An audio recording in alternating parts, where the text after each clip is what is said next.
Subscribe कीजिए 10th class गणित channel को और बेल आइकन को दबाइए लेटेस्ट वीडियो देखने के लिए।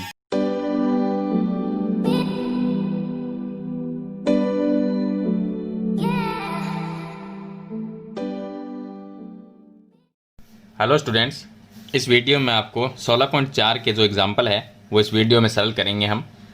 तो आप वीडियो को लाइक कर दीजिए और चैनल को सब्सक्राइब कर लीजिए ताकि इसी प्रकार की वीडियो है वो आपको आगे भी मिलती रहे। तो सबसे पहले हम बात करते हैं एग्जाम्पल नंबर 12 जो कि 16.4 से पहले, और इससे पीछे का जो एग्जाम्पल है वो मैंने सभी करवा दिए हैं। 16.3 है, 16.2 और 16.1 के वो एग्जाम्पल मैंने पीछे की वीडियो में बता दिए गए हैं। तो यहाँ पर हम बात करते हैं एग्जाम्पल नंबर 12 की। इसमें लिखा है कि 7 सेंटीमीटर त्रिज्या के, यानी त्रिज्या है इसमें एक गोले की 7 सेंटीमीटर। तो आर का मान हमारे पास में 7 सेंटीमीटर है। पृष्ठीय क्षेत्रफल ज्ञात करना है, गोले का पृष्ठीय क्षेत्रफल। अब यहाँ पर देखिए गोला भी दो प्रकार का, तो एक खोखला गोला होता है, एक ठोस गोला। यहाँ पर हमें खोखले गोले की कोई बात ही नहीं है, तो हम ठोस गोला होता है उसका ही क्षेत्रफल लगाना है, यानी कि ठोस गोले का संपूर्ण पृष्ठीय क्षेत्रफल, जिसको हम पृष्ठीय क्षेत्रफल ही कहते हैं। तो गोले का जो पृष्ठीय क्षेत्रफल है उसका फॉर्मूला होता है 4πr², यानी एक गोला 4 वृत्त से मिलके बना हुआ होता है। तो यहाँ पर हम लिखेंगे गोले का पृष्ठीय क्षेत्रफल। सिंपल है, यहाँ पर आपको लिखना है फॉर्मूला 4πr²।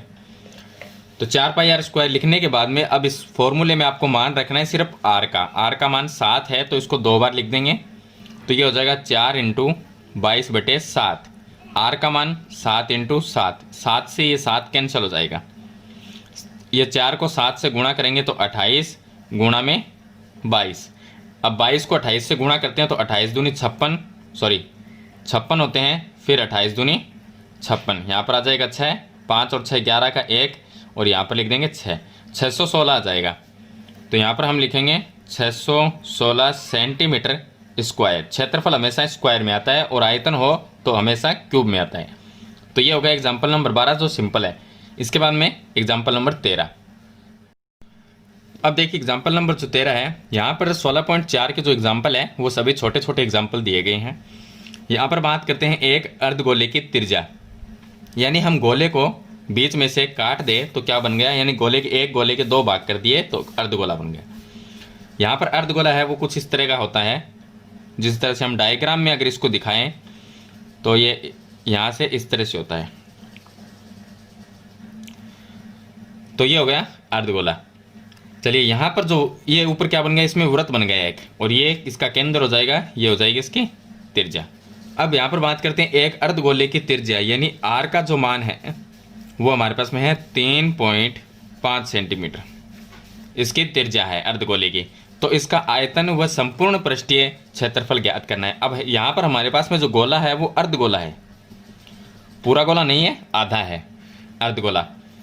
तो हमें इसका आयतन भी ज्ञात करना है और संपूर्ण पृष्ठीय क्षेत्रफल। तो अर्धगोले का पहले आयतन ज्ञात करेंगे। यहाँ पर लिखेंगे अर्धगोले का आयतन। अर्धगोले का आयतन जो होता है वो उसका जो फॉर्मूला होता है वो आपको लिखना है 2/3 πr³। ये होता है अर्धगोले का आयतन। अब इसमें सिंपल है, आपको सिर्फ मान है वही लिखने हैं। तो r का मान है वो हमें दिया गया है, यहाँ पर हम पुट कर देंगे इसको। तो यहाँ पर जो हमारे पास में इसका मान आ जाएगा 2/3 गुणा में पाई का मान लिखना है 22/7 गुणा में r का मान लिख दीजिए यहाँ पर 3.5, या क्यूब है तो 3 बार लिखना पड़ेगा आपको, 3.5 × 3.5। चलिए आगे इसको सरल करेंगे तो ये आ जाएंगे। यहाँ पर हम इसको सरल करेंगे तो देखिए 7 का भाग 3.5 यानी 35 में देंगे तो 5 बार जाएगा, लेकिन 3.5 में 0.5 बार चला जाएगा। अब इसको हम इस तरह से भी लिख सकते हैं, ये 2/3 गुणा 22 गुणा में, ये इसको 35 लिखे, इसका अगर पॉइंट हटा दिया जाए तो नीचे 10 आ जाएगा, फिर इसका भी अगर पॉइंट हटा दिया जाए तो नीचे 10 आ जाएगा, आगे वाली संख्या का भी अगर पॉइंट हटा दिया जाए तो 5/10 बन जाएगा। अब इसको सरल करेंगे तो देखिए ये 2 का भाग इसमें जाता है 5 बार, और ये 5 से ये 5 कैंसिल हो जाएगा। फिर यहाँ पर अगर 5 का भाग देंगे तो 7 आ जाएगा, और यहाँ पर 5 का भाग दिया जाए तो 2 आ जाएगा। इस 2 का भाग इसके अंदर दिया जाए तो 11 आ जाएगा। यहाँ पर हम 5 का भाग देंगे 7 बार जाएगा, और यहाँ पर 5 का भाग 2 बार जाएगा। चलिए बाकी संख्याओं को हम लिख लेंगे। हमारे पास में रह गया 11 इंटू 7 इंटू 7 बटे में रह गया 3 इंटू 2। अब इनको इसमें कोई भी संख्या का भाग तो जाता नहीं है, तो हम क्या करेंगे, इसको सिंपल गुणा कर लेंगे। तो 11 को 7 से गुणा करेंगे 77 और 77 को हम 7 से गुणा कर लेंगे। तो ये 49 7 इंटू 7, फिर पीछे रह गया 4, 7 इंटू 7 49 यानी 49, और 49 प्लस 4 कर देंगे तो ये आ जाएंगे हमारे पास में 53, यानी कि ये आ जाएगा हमारे पास में 539 बटे में 3 दूनी 6। अब इसका हम इसके अंदर भाग दे देंगे।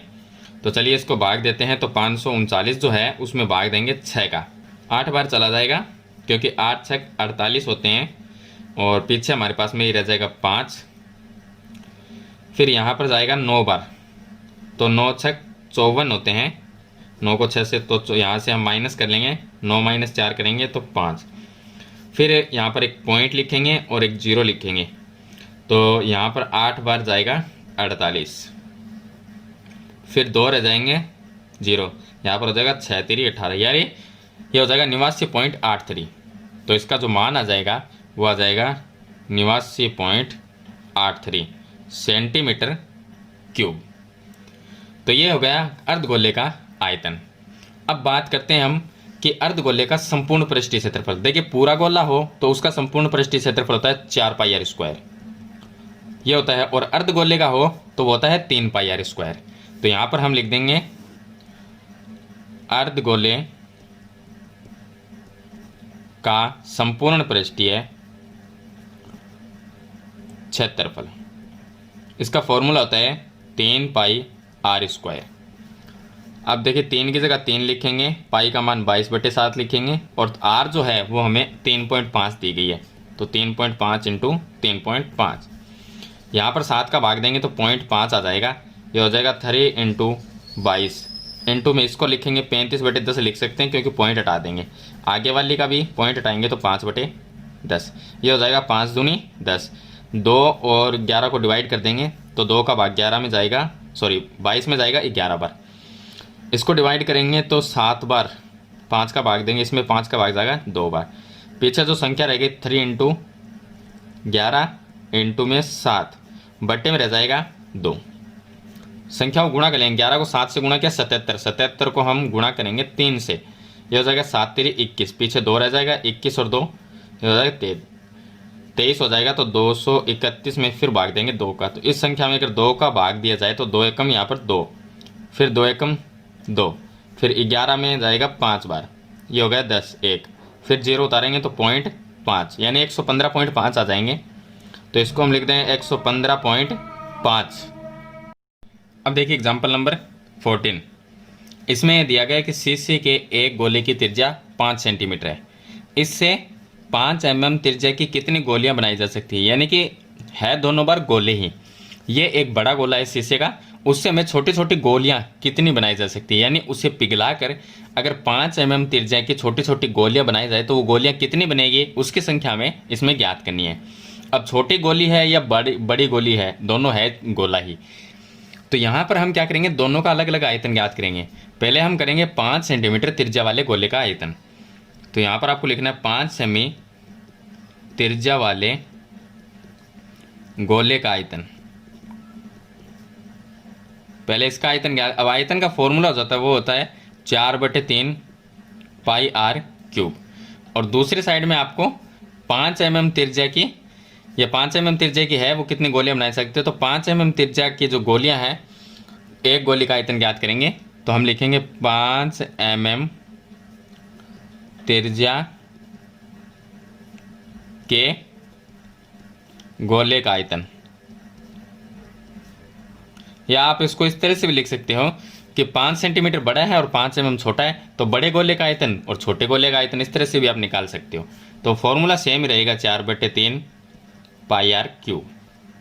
चलिए यहाँ पर 5 सेंटीमीटर त्रिज्या है तो इससे हम आयतन निकालेंगे, तो आयतन हो जाएगा 4/3, पाई की जगह हम गुणा में पाई ही लिख लेंगे क्योंकि हमें दोनों का आयतन निकालना है, तो इसकी जगह पाई लिख लिया, गुणा में आर का मान कितना है यहाँ पर 5, तो हम लिखेंगे 5 इंटू 5, और दूसरे का निकालेंगे तो 5 mm को हम पहले सेंटीमीटर में चेंज करेंगे क्योंकि यहाँ पर ये सभी सेंटीमीटर में, तो इसको सेंटीमीटर में चेंज करेंगे, तो 5/5 10, अगर इसको हम 10 का यानी 5 में अगर 10 का भाग देते हैं तो ये हो जाएगा सेंटीमीटर में, यानी इसको हम लिख सकते हैं 0.5 सेंटीमीटर। अब यहाँ से इसका आयतन ज्ञात करेंगे, तो आयतन का फॉर्मूला 4/3 पाई की जगह पाई गुणा में आर्क कितना है, त्रिज्या 0.5, तो हम लिखेंगे 0.5 इंटू में 0.5 इंटू में 0.5। अब अगर हमें गोलियों की संख्या निकालनी है तो हम क्या यहाँ पर लिखेंगे, गोलियों की संख्या। तो ऊपर तो हम लिखेंगे बड़े गोले का आयतन, तो बड़ा कौन सा हो गया, ये हो गया बड़े गोले का आयतन, और इसके बट्टे में लिखना है आपको छोटे गोले का आयतन, छोटे गोले का आयतन। तो बड़े गोले का आयतन ये है हमारे पास में, इसको हम ऊपर लिखेंगे 4/3 पाई इंटू में 5 इंटू 5 इंटू 5, बट्टे में छोटे गोले का आयतन ये है 4/3 पाई इंटू में 0.5 फिर इंटू में 0.5, ये इससे कैंसिल हो जाएगा, ये इससे, बाकी जो रहेगी संख्या उसको हमें सिर्फ सरल करना है। तो कैसे करेंगे, ऊपर लिखेंगे 5 इंटू 5 इंटू 5, नीचे सभी का अगर पॉइंट हटा दिया जाए तो क्या आएगा, 5 इंटू 5 इंटू 5, इसको अगर पॉइंट हटाएंगे 10 आएगा, फिर ये 10 आएगा, फिर ये 10 आएगा, तो यहाँ पर 10 इंटू 10 इंटू 10 ऊपर चला जाएगा, क्योंकि नीचे वाली संख्या का पॉइंट हटाया तो ऊपर 10 चला गया, ऊपर वाली का पॉइंट हटाते हैं तो बट इसके भाग में आ जाता है। तो देखिए 1 2 3 ये इससे कैंसिल हो गया, पीछे क्या रह गया, 10 इंटू 10 इंटू 10, यानी तीनों को गुणा करेंगे तो कितना आएगा, 1000, यानी 1000 गोलियां हैं वो बनाई जा सकती है। तो इस तरह से ये एग्जाम्पल है, उसको आपको सरल करना है, वेरी सिंपल एग्जाम्पल है ये। इसके बाद में शुरू करते हैं example number 15। Question number 15 sorry example number 15 में सिंपल है, इसमें दिया गया है कि एक गेंद के पृष्ठ का क्षेत्रफल, गेंद का मतलब वो एक गोला और गोले का पृष्ठ का क्षेत्रफल, तो गोले का पृष्ठीय क्षेत्रफल कितना है, 1386 सेंटीमीटर है। तो हम यहाँ पर लिखेंगे गोले का पृष्ठीय क्षेत्रफल बराबर 1386 सेंटीमीटर स्क्वायर। हमें याद करनी है त्रिज्या, तो गोले का पृष्ठीय क्षेत्रफल का फॉर्मूला होता है 4πr² बराबर लिखेंगे 1386। हमें त्रिज्या ज्ञात करनी है, त्रिज्या को यहीं पर रखना है, बाकी 4 और पाई है इसको ये गुणा में तो भाग में आ जाएंगे, तो r² बराबर ये हो जाएंगे 1386/4 इंटू पाई। इसको आगे सरल करेंगे तो ये आ जाएगा 1386 बटे में 4 गुणा पाई का मान लिखेंगे 22/7 ऊपर चला जाएगा। चलिए अब इसको हम सरल कर लेंगे, तो इसमें अगर 2 का भाग दिया जाए तो ये हमारे पास में आ जाएंगे 11, और इसमें अगर 2 का भाग दिया जाए तो 13 में कितनी बार जाएगा, 6 बार जाएगा, फिर 18 में जाएगा 9 बार, और 6 में जाएगा 3 बार। अब यहाँ पर ये देखते हैं कि इसमें भाग चला जाएगा 11 का भाग, इसमें देखिए यहाँ पर 66 और 3 हाथ जाता है, तो 11 एकम 11, और 11 का भाग इसमें चला जाएगा, 6 बार जाएगा, 66 हो जाएंगे, पीछे 3 33, तो 33 में जाएगा 3 बार, तो 11 का भाग इसमें कंप्लीट चला गया। अब पीछे रह गया हमारे पास में 63 इंटू 7/4, हमें स्क्वायर निकालना है, तो r², इसका अंडर रूट भी निकालना पड़ेगा, तो इसके लिए हम क्या करेंगे, इसको टुकड़ों में बांटेंगे ताकि हमें सिंपल हो जाए। तो हम देखिए 63 को लिख सकते हैं 9 इंटू 7 इंटू, और 7 पहले से वो लिख देंगे, 4 को लिख सकते हैं 2 इंटू 2, 9 को लिख सकते हैं 3 इंटू 3, और आगे है 7 इंटू 7 बटे 2 इंटू 2। यहाँ से अगर r निकाले तो क्या आ जाए, अंडर रूट में आ जाएगी ये संख्या, तो 3 इंटू 3 इंटू में 7 इंटू 7 बटे में 2 इंटू 2। अगर आप गुणा करके निकालोगे इसको, यहाँ से आप डायरेक्ट अगर गुणा कर लोगे, फिर आप 4 का भाग दोगे, उसके बाद में रूट स्क्वायर निकालोगे तो आपको कठिन हो जाएगा क्वेश्चन। इस तरह से निकाल लीजिए, हर 2 सेम संख्या में से एक संख्या को बाहर निकालना है। यहाँ पर 2 सेम संख्या है, 3 बाहर निकाल लिया, यहाँ पर 2 सेम है, इनमें से 7 को बाहर निकाल लिया, और यहाँ पर सेम संख्या में से 2 को बाहर निकाल लिया, तो 7 को 3 से गुणा किया, ये हो गया 21/2, 21 में 2 का भाग देंगे तो 10.5 सेंटीमीटर, ये आ जाएगी त्रिज्या, जो गेंद की त्रिज्या है वो हो जाएगी 10.5 सेंटीमीटर। तो सिंपल इस तरह से आप क्वेश्चन को सरल कीजिए। चलिए इसके बाद में नेक्स्ट तो एग्जाम्पल नंबर 16 है, उसको हम सरल करेंगे। अब देखिए इसका लास्ट एग्जाम्पल, इसमें दिया गया है कि दो गोलों के पृष्ठीय क्षेत्रफल का अनुपात, यानी दो गोले हमारे पास में, उनका पृष्ठीय क्षेत्रफल का अनुपात। तो एक गोला ये हो गया, दूसरा हम ये मान लेते हैं, ये दो गोले हैं, तो इनके पृष्ठीय क्षेत्रफल का अनुपात है 4:9। अब गोले का जो पृष्ठीय क्षेत्रफल होता है वो होता है 4πr²। तो हम लिखेंगे कि पहले गोले का पृष्ठीय क्षेत्रफल, और इसके नीचे आपको लिखना है दूसरे गोले का पृष्ठीय क्षेत्रफल। अब गोला पहला हो या दूसरा, पृष्ठीय क्षेत्रफल बराबर ही है, इसका जो फॉर्मूला है वो बराबर रहेगा। यहाँ पर भी हम 4πr² ही लिखेंगे, यहाँ पर भी 4πr² ही लिखेंगे। लेकिन क्या करेंगे, पहले गोले की त्रिज्या को r1 से लिखेंगे, इसको r2 से लिखेंगे। इसने कहा है कि क्षेत्रफलों का अनुपात, तो इसको हम अनुपात में लिखेंगे, पहले गोले बटे दूसरे गोले को। तो दोनों का अनुपात क्या हो जाएगा, इसको अगर अनुपात में बांट दिया जाए तो ऊपर तो लिखेंगे पहले गोले का पृष्ठीय क्षेत्रफल 4πr1 का स्क्वायर, बटे में लिखेंगे 4πr2 का स्क्वायर। अब ये क्या हो गया, दो जो गोले हैं, दो गोलों के पृष्ठीय क्षेत्रफल का अनुपात हो गया है। अब अनुपात इसमें दिया गया है 4:9, तो इसको लिख सकते हैं 4/9, यानी इसका अनुपात तो 4 है और इसका 9 है। तो इस तरह से ये अनुपात में दिया गया है। तो हमने इसको अगर दोनों के पृष्ठीय क्षेत्रफल को अनुपात में लिखें तो दोनों के क्षेत्रफल को अनुपात में लिखना है, यानी कि फॉर्मूले को, और बराबर में ये 4:9 है, इसको लिखना है 4/9। तो दोनों के क्षेत्रफल का अनुपात हो गया। यहाँ से 4π और 4π कैंसिल हो गया, पीछे रह गया r1 का स्क्वायर अपॉन r2 का स्क्वायर। अगर यहाँ से स्क्वायर हटा दे तो इस पे लग जाएगा अंडर रूट, तो हम इसको लिख सकते हैं सिंपल r1/r2, क्योंकि स्क्वायर हटा दिया तो यहाँ पर आ गया अंडर रूट में 4/9। तो r1 अपॉन r2, 4 का रूट निकालेंगे 2 आएगा, 9 का निकालेंगे 3 आएगा, r1/r2 ये आ गया। यहाँ पर हमें दिया गया कि उनके क्षेत्रफलों एवं आयतनों का अनुपात, तो क्षेत्रफल का अनुपात तो हमारे पास में ये है 4/9 दिया गया है, और आयतन का अनुपात तो हम यहाँ पर निकालेंगे आयतनों का अनुपात, आयतनों का अनुपात। आयतनों का अनुपात निकालने के लिए पहले गोले का आयतन क्या है, अब आयतन का फॉर्मूला, गोले के जो आयतन का फॉर्मूला है वो आपको लिखना है सिंपली। तो आयतन का फॉर्मूला होता है 4/3 πr³। ये मान लीजिए कि पहले गोले का आयतन है, और अनुपात निकालने के लिए बट्टे में लिखना है दूसरे गोले का आयतन, तो लिखेंगे 4/3 πr³। इसको r1 नाम देते, पहले गोले की त्रिज्या क्या है r1, यहाँ पर भी r1 लेते, यहाँ पर भी r1, दूसरे गोले की त्रिज्या r2।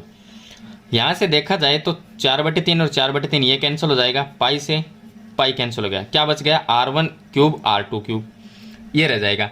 इसको हम इस तरह से लिख सकते हैं r1/r2, इसका पूरे का क्यूब लिख सकते हैं, एक ही बात है। r1 का क्यूब लिखें, r2 का क्यूब लिखें, या इसको ब्रैकेट में लेके इस तरह से लिखें, एक ही बात है। r1/r2 का मान क्या है, r1/r2 का मान है 2/3, तो इसके जगह मैं 2/3 ये लिख दिया और इसका क्यूब कर दिया, तो 2 का क्यूब तो हमारे पास में आ जाएगा 2 × 2 × 2, तो यहाँ पर इस तरह से लिख सकते हैं, बटे ये हो जाएगा 3 का क्यूब 3 × 3 × 3, 2 × 2 × 2 ये हो जाएंगे 8, बटे में ये 3 × 3 9, और 9 को 3 से गुणा किया 27, यानी इनका अनुपात कितना आ गया 8:27, ये हो जाएगा आयतन का अनुपात। तो सिंपल है, आपको पृष्ठीय क्षेत्रफल का अनुपात है तो इसको बट्टे में लिखना है, जो पृष्ठीय क्षेत्रफल का फॉर्मूला है पहले गोले का और दूसरे का, बट्टे में लिखेंगे, अनुपात दिया गया 4/9। यहाँ से ये कैंसिल हो जाएगा, सेम है दोनों, r1² r2² ये रह जाएगा, स्क्वायर निकालेंगे तो 2/3 आ जाएगा, r1/r2 का मान आ गया 2/3। तो ये यानी कि ये त्रिज्याओं का अनुपात है। यहाँ पर हमें आयतन का अनुपात अगर निकालेंगे तो फॉर्मूला लिखेंगे ऊपर नीचे लिखना, ये कैंसिल हो जाएगा, r1³/r2³ बचेगा, क्यूब का हम बाहर ले लेंगे तो r1/r2, r1/r2 का मान यहाँ से आपको पुट करना है, तो पीछे जो आंसर आएगा वो 8:27 आएगा। तो ये हो जाएगा आयतन का अनुपात। सिंपल सा एग्जाम्पल है 16 नंबर, और ये 16 पॉइंट जो 4 एक्सरसाइज है इसका लास्ट एग्जाम्पल है 16। तो यहाँ पर हमारी जो एक्सरसाइज है वो कंप्लीट हो जाती है। मैंने 16.4 तक के जो क्वेश्चन थे वो मैंने आपको पहले ही इससे बता दिए थे, एग्जाम्पल नहीं करवाए हैं, तो ये एग्जाम्पल आज कंप्लीट है हमारे, मैंने कंप्लीट एग्जाम्पल है वो इसके बता दिए हैं। आशा करता हूँ आपको क्वेश्चन है ये ज़रूर समझ में आ गए होंगे, वीडियो अच्छी लगे तो लाइक और शेयर ज़रूर कर देना। चैनल पे नए हैं तो सब्सक्राइब करना और बेल आइकन का बटन ज़रूर दबाना, ताकि आने वाली नई वीडियो की नोटिफिकेशन है वो आपको सबसे पहले मिल सके। आज की वीडियो में इतना ही, मिलते हैं नई वीडियो नए टॉपिक के साथ, तब तक के लिए थैंक यू।